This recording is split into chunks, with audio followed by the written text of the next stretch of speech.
Hello everybody, it's your boy Lil Spunks here with another video, and today I wanted to talk about some One Piece.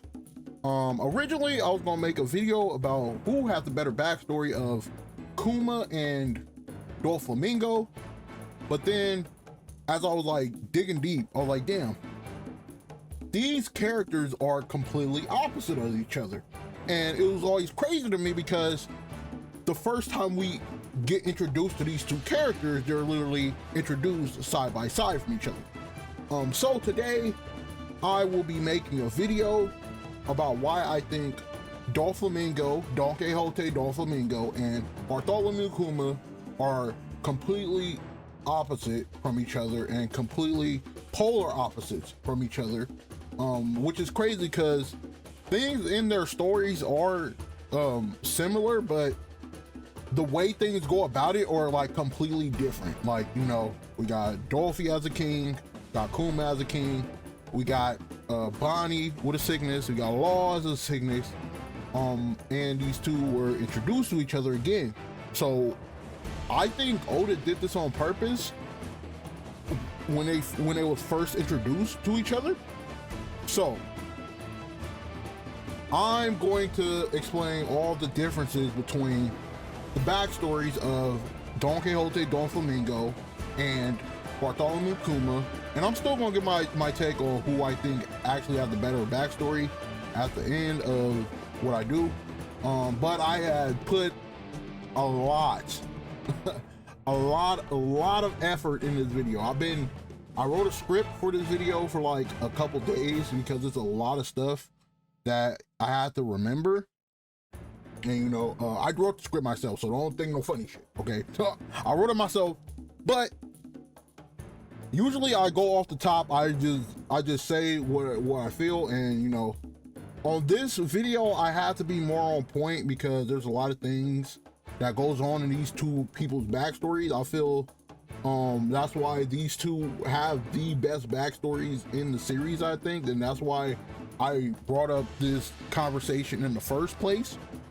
So if you guys can please like and subscribe. If you watch this video, I have put a lot of effort on this. I've been working on this for days, even on Christmas, bro.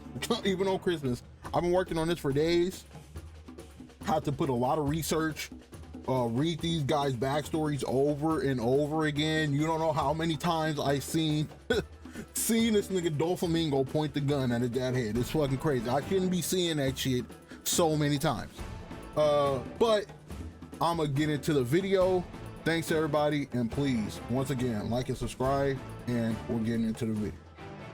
So mainly I'm gonna be summarizing Doflamingo's and Kuma's backstory, and then giving my 2 cents on some aspects on how I think certain things are different, and how I think certain things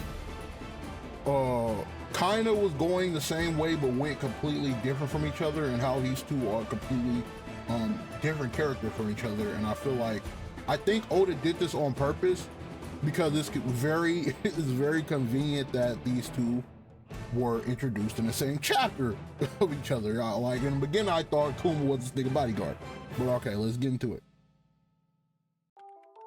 DonQuixote Doflamingo was born to Mary Joas as a member of the DonQuixote family, world nobles, or in other words, celestial dragons. And we start off with Dolphy's father, Homing, relinquishing his position as a celestial dragon and wanting to live among the normal, quote-unquote, humans in the unaffiliated lands, and was looked at as a traitor to the other celestial dragons. Doflamingo did not turn the way he was because of tragedies. No. No, he was always a prick, even as a child, when he asked his father, where are the slaves and can we buy some? This is real talk. Or the time he told somebody to get a gun so he can shoot a man just for walking in his path. So Doflamingo was no saint, but you can say that he was a product of the environment he grew up in to make him act that way, because that's all they grew up on and that's what he knew. But Homing wanted to change that and help and tried to show that they could be equal in the lesser world, and that's the thing he tried to teach him and Roshinante. Kuma, on the other hand, was born in Sorbet Kingdom as a buccaneer, with him and his father being slaves just off their bloodline. Kuma and his father were beaten and treated like toys and pets just off the lineage that they had, with Kuma's father Clap being straight up shot down and murdered right in front of him for giving him hope and making Kuma smile. Kuma was a strong-hearted person though, and believed in the stories his father told him and how the sun god Nika would someday come and save him and this world, and never lost faith in his father's belief in the sun god's will. While Kuma still had faith, Dolphy's was starting to lose his. Homing's plans and dreams did not go the way it was planned, and it was definitely naive of him to think that people will actually accept him after all the things the celestial dragons have done for centuries. Slave trades, murder, oppression, etc. The people didn't take kindly to the DonQuixotes, to say the least. They wanted revenge bad, very, very bad, and wanted them to suffer very, very bad. People burned their house down and chased them everywhere, having Homing ultimately having to beg to get his seat back as a celestial dragon and being denied. They went from having everything to having nothing, going hungry and having to eat food off the ground, and the passing of his mother. Because of all this, Dolphy was in complete hell. Doflamingo, upset and angry at his father for this, decides to kill his father and bring his head back to Mary Joyce, so he and his brother could be celestial dragons again. But he was also denied and would create the DonQuixote family. Kuma escapes on God Valley, and Ivankov and Guinea, two other slaves that are on the island where celestial dragons are literally killing people as a sport, and calling Kuma the grand prize, and calling other people rabbits. Thankfully for some, Guinea linked information so Roger, Garp, and even the Rocks Pirates will be there and cause trouble and stop the games for the prizes, which will eventually be Kaido's mystical dragon fruit and Kuma's pawpaw fruit, also very likely how Goldie Roger found Shanks. St. J. Garcia Saturn finds Kuma and tells him, "Your only options are slavery or death. History itself chose that for you," which tells me about the world government's philosophy and how they think the whole world should be. Kuma says, and I quote, "It doesn't make sense that you are born important, and there is no reason for someone to be a slave. If I got some kind of power, then I want to be like Nika and save as many of these unfortunate people as I possibly can." That tells me the philosophy and the ideals of the will of the Nika, with free spirit and freedom as a whole. With that being said, even though there were some casualties, with Kuma's hands of liberation, he was able to save 500 people with his pawpaw fruit on God Valley. While Kuma got back to Sorbet Kingdom, he will run a church like his family did in the past and become a pastor and live happily with Guinea. Now we see some of the difference between Kuma's backstory and Doflamingo's backstories and how they kind of cross each other. Kuma was born a slave to celestial dragons. Doflamingo was a celestial dragon with slaves and treated people like shit. Okay, Kuma helps and save 500 people and find happiness, while Doflamingo is hated by the people and almost get burned alive and go hungry. You see what I'm saying here? It's crazy how these two characters got introduced in the same chapter, side by side from each other. It's insane. It's insane how they're like direct opposites from each other. But let's continue.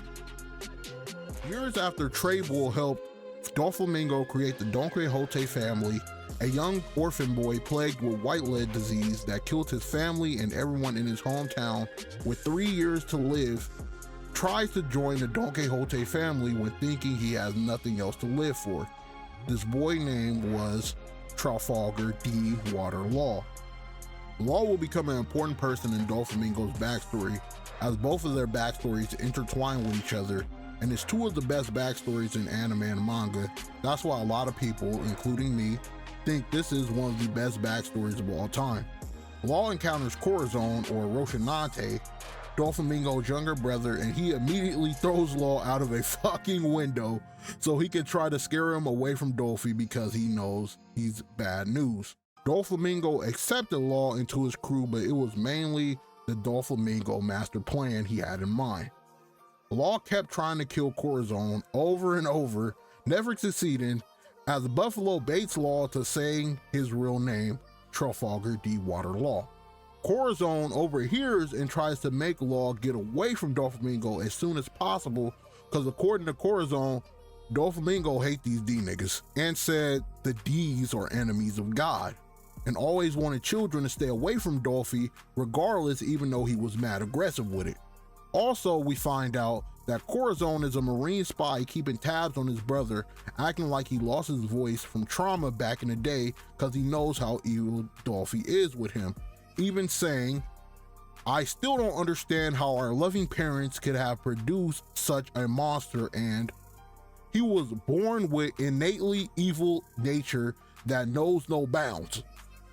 Corazon goes on to take Law to try and find a cure or a devil fruit to fix Law's disease, failing over and over again. Then we find out that Doflamingo had found a cure for Law, which was the Opi Opi no Mi, or in other words, the Op fruit. But the real reason Doflamingo wants to give Corazon a fruit is so he can sacrifice Corazon with the fruit's ability and make Dolphy immortal. Because Dolphy suspected that Corazon was a spy from the timetable that he left. But there's a problem. First, Doflamingo has no idea that Corazon has eaten a fruit already, and two, somebody has it and wants to sell it to the Marines. Corazon wanted Law to eat the fruit though, because he knew that he had to be a skilled medic or have medical knowledge, and knew Law could get the fullest potential out of the fruit. So Corazon and Law journey out to find the fruit without the crew, and figures that Dolphy knows he's a spy. Knowing this, Corazon and Sengoku tried to set up a trap for Doflamingo at Swallow Island, where Corazon would try and sneak the fruit and give it to Law. We also find out that the pirate holding the Opi Opi no Mi is Diez Barros, if I'm saying that right. I don't know if I'm saying that right, or I don't know if I'm saying that right or not. A former naval officer for the Marines, and is the father of one of the other supernovas, ex-Drake. Using his silence, Corazon takes the fruit, giving it to Law. Now Law is the Op fruit user, and while Corazon is badly beaten, gives Law a letter about the kingdom of Dressrosa to give to the Navy that has something to do with the DonQuixotes. But Law gives the letter to Virgo, a undercover spy for the Doflamingo family in the Navy that even Sengoku and Corazon didn't know about. Law begs Virgo to help his friend out, not knowing that Virgo is an undercover spy. Virgo runs into Corazon.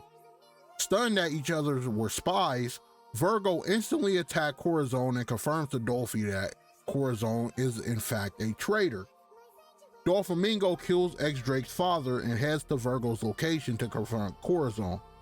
Setting up the birdcage, Corazon helps Law escape and ultimately gets killed by Doflamingo in the same way he killed his own father, which was a bullet.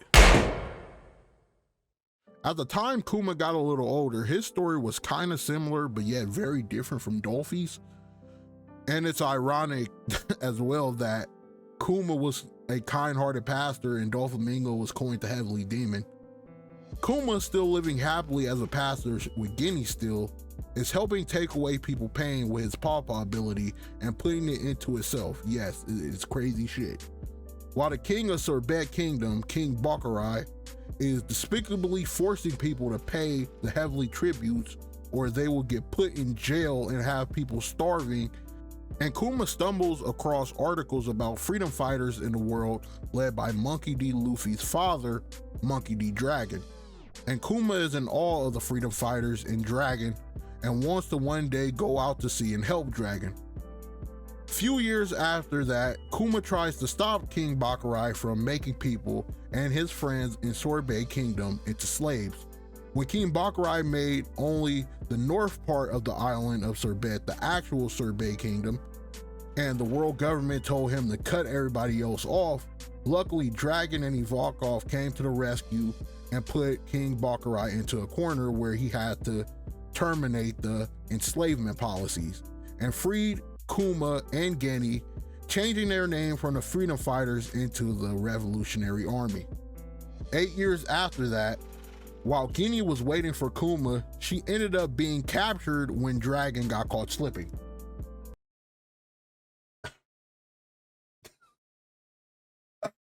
Hey. I'm not saying my nigga Dragon's a fraud, but that shit was low-key fraudulent. How did you get caught slipping, my nigga? How did you get caught slipping? That is crazy. We find out why Geni was actually captured because a celestial dragon wanted to make her his wife, and what the world government wants, they get. Doesn't matter how slimy it could be. And we know that in the manga it says it's about 2 years after the fact that Geni was abducted, and she had Bonnie recently, so it's safe to say that Bonnie might not actually be Kuma's daughter by blood in the first place, which makes Kuma's backstory even more sad because we know that Geni wanted to spend the rest of her life with Kuma. We find out that Geni also had gotten sick with Sapphire Scale and essentially thrown out like damaged goods by the celestial dragons, and ended up dying and having Kuma raise Bonnie as if she was his. While Kuma is balancing his life as a member of the Rev and a parent throughout the years, we find out that Bonnie has Sapphire Scale disease too, like her late mother. And we find out that Sapphire Scale gets worse and worse when you're exposed to sunlight, so Bonnie had to stay in the church for most of her life, forcing Kuma to quit the Rev and take care of Bonnie. Kuma makes a promise to Bonnie that someday they would travel the seas together and meet the sun god Nika by her 19th birthday. He is crushed when he finds out that the disease is in fact incurable and Bonnie won't even be alive for her 10th birthday. So Kuma works his hardest and would do anything to find a cure for Bonnie so he can make sure at least she can travel the seas past her 10th birthday. Meanwhile, King Bakurai goes on another rampage, this time burning down houses and people by the celestial dragon, wanting him to quote unquote have the city cleansed of all filth. Kuma ultimately defeats King Bakurai and runs him out of Sorbet Kingdom, becoming the new king, and Bakurai falsely claimed that Kuma was a tyrant to the world government. The difference between Doflamingo and Kuma as kings is that Kuma did not want to become king, but was forced to because he would be the only person that could protect Sorbet and was labeled as a tyrant behind the scenes when he actually wasn't. Doflamingo was a full-blown tyrant that liberated Dressrosa and took the throne because he felt like it was his birthright. And him being a tyrant was covered up because 1, the people feared him, 2, he was a warlord and had the world government backing him up even though he kept his celestial dragon roots a secret, and 3, Sugar could shut anybody up that went against Doflamingo and turned them into toys. Back to Kuma though. Bakurai comes back again and loses again to Kuma, even with marine battleships, and Kuma gives up his title as king after the battle and makes Bulldog king again, as Kuma knows he's going to be labeled as a criminal and goes out to sea to try to find a cure for Bonnie. Now a pirate, Kuma travels the seas to find a cure for Bonnie when he meets up with Dragon again, and Dragon tells Kuma that there's a man named Dr. Vegapunk that could help Bonnie. Vegapunk informs Kuma that he could get rid of Bonnie's disease, but only if Kuma turns into a cyborg for him and make clones of Kuma for the world government to pay for the cost. Kuma gladly accepts, thinking that the pacifista will save lives and acknowledge he would do anything to save Bonnie because he loves her. A few years after Doflamingo had murdered his brother Corazon, Doflamingo planted a spy in the royal palace in Dressrosa named Monet. With the perfect plan, Doflamingo infiltrates the royal palace, declaring that I am DonQuixote Doflamingo, and I just returned to my rightful place as ruler of this kingdom, and will force King Riku to buy Dressrosa for 10 billion berries. Bruh, he is crazy. To prevent a war, King Riku begs everyone to put in on the 10 billion berries, and when he got the money from the people, Doflamingo used his string ability to make King Riku and his men murder a bunch of people in Dressrosa to make King Riku just look like a disgusting, pitiful human. And this is why Doflamingo is my favorite villain of all time, because he's just cutthroat with a super compelling backstory behind him. King Riku does that now by birthright. Doflamingo takes over, becoming king of Dressrosa, creates a partnership with Caesar Clown to make and distribute artificial devil fruits named Smiles to sell to one of the Yonko, Kaido, to make his giant crew, and Kaido gives the false ones to Orochi to give to the hungry people in Wano, making them smile and laugh forever. Yes, really messed up, unforgivable things we're doing.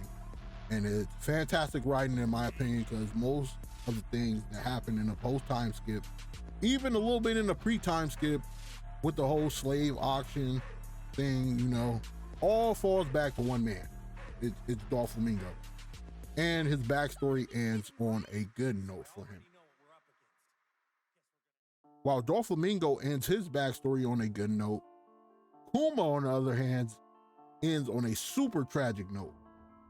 First, we find out that one of the 7 warlords of the sea was taken out by Ace, Luffy's younger brother, and needs a replacement. So Saint J. Garcia forces Kuma to be one, because the operation cannot go down unless the world government says so, because Vegapunk is working under the world government.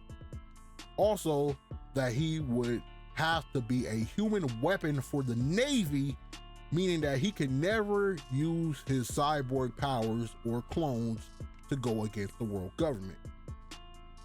And he will have to lose his mind and free will. That or Bonnie will never be cured.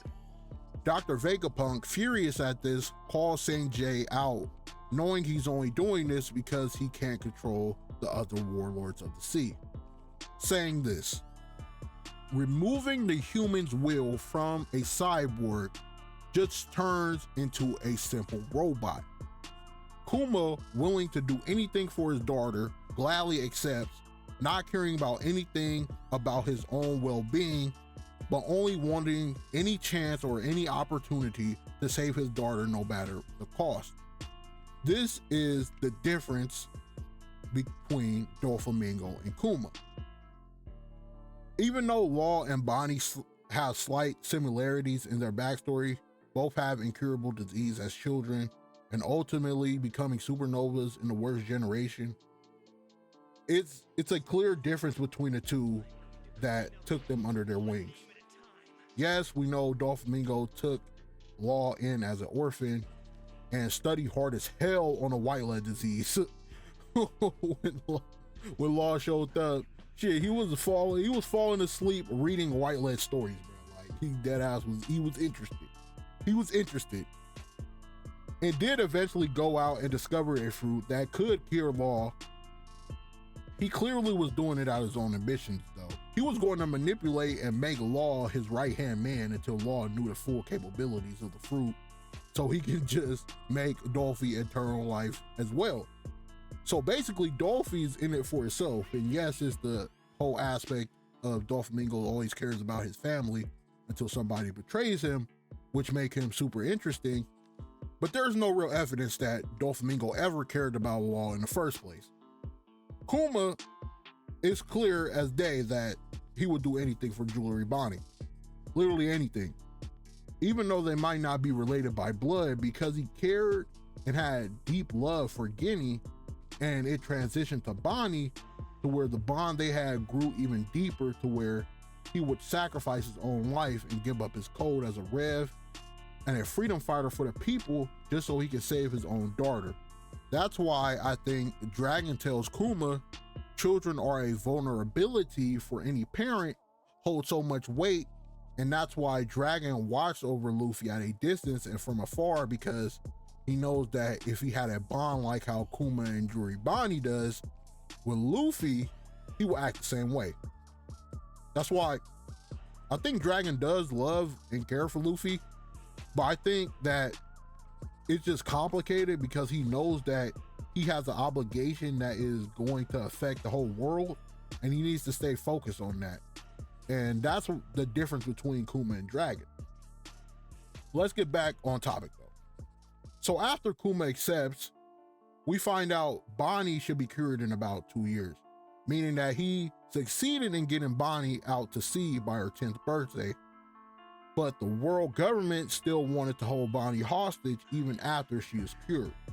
So Kuma won't run away until Kuma loses his will, meaning he can never see Bonnie again. And if Kuma does not obey, Bonnie will be turned into a slave. Kuma would go to sea as a warlord, and it's stated his presence among the 7 warlords of the sea terrified the pirate world. And to be fair, we did get that with his first encounter with the Straw Hats, but he's still as kind-hearted as ever, riding Bonnie every chance he get. Kuma, intrigued by Dragon watching over a young Luffy, will also do that from time to time because he knew something about Luffy was special. We also find out that the CP0 agent Alpha is being a complete asshole, destroying all Kuma's letters sent to Bonnie. I mean, she's CP0, so of course, after her 9th birthday, Bonnie finds out that Alpha has been lying to her on some Eddie from It shit about how she still wasn't cured, but actually she's been cured, and the world government is basically holding her hostage, causing Connie to set up a plan for escape for Bonnie to set out to sea, causing Bonnie to punch the absolute shit out of Alpha and leave to find her father. We also find out that Bonnie turns into a Gear 5 like state. Even Alpha says that she looks like a giantess. It's clear in chapter 1101 that it's evidence that Bonnie is connected to the sun god Nika somehow.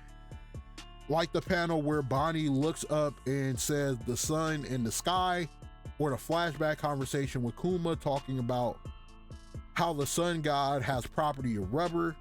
I have no idea what's going on with Bonnie in that situation. I can only assume. And here are some things I think might happen. First, it could just be simply Bonnie's age fruit doing that shit. That's what I'm guessing. I guess she's just making it up with her fruit. That's the easy answer for me. The second thing, Mamie Guinea dead ass was being a sneaky leak with Kuma in the 2 years while she left, and actually Bonnie is Kuma's daughter by blood, and she's probably is taking the form of a buccaneer just whenever. But that's pretty far-fetched because we know that Guinea did not leave the upper realm of the celestial dragons until after she got sick and kicked out. So that is a very, very, very low possibility. 3, the third thing, Bonnie by fate or lineage is connected to the sun god Nika, and the age fruit or the age fruit is another mystical human fruit offspring of the model type Nika, and fate brought Luffy and Bonnie together. That's why they will be going to Elbaf to know the history of the giants. I have no idea which one of these are. Let me know in the comments what you think it is, and always like and subscribe. You know what I'm saying? Just let me know in the comments what you think it actually is. Towards the end of Kuma's backstory, we see that Bonnie and Luffy are both making noise in a pirate world, and Kuma thinks it's a twist of fate that both he and Dragon's kid are pirates. Kuma then sees Luffy stand up to the world government and save the fishmen, while also knowing he has the properties of rubber like his hero, the sun god Nika, and puts all his faith and his will into Luffy's crew and Bonnie's and sends the Straw Hats all away, knowing that they're not ready for the new world and to come back better than ever, saying, "You will be the man to save the world." Being cautious of Kuma and his actions, Saint J orders Dr. Vegapunk to wipe out all Kuma memories, free will, and all of his individuality. Kuma, knowing this fate, accepts putting all of his trust and will to Bonnie and Luffy, asking Vegapunk before he does it to order himself to protect the Straw Hat ship until one of the crewmates returned, and believed even back then that Luffy was the sun god Nika. Then Vegapunk erases everything about Kuma, making him only a machine, beating his staff for 2 years, protecting the ship, but happy he saved Bonnie by her 10th birthday. Now that I went over the backstory and the opposites of Doflamingo and Kuma, who similar but very, very, very different characters in their own way, I think I should give my opinion on who I think has the better backstories. Doflamingo as a villain, one of the greatest backstories of all time. I think hands down. Kuma he far exceeded my expectations on his backstory. His backstory made me consider him one of my favorite characters in all of One Piece. But I'll say as a villain, I'll say Doflamingo. I'll say a personal character arc, I would say Kuma's. So I like both of their backstories. I'm a cheat. I don't know which one has the better backstory. They both have excellent backstories. But my main appeal to making this video was how different they are, but how like close characters they are. Not really, but they're kind of different. Both warlords, both introduced in the same side by side. Both got young orphans that have sicknesses that they try to. I mean, Dolphy, did he really try to get Law healed though? I don't know, but Kuma definitely tried to get him healed. Both kings, both in different ways.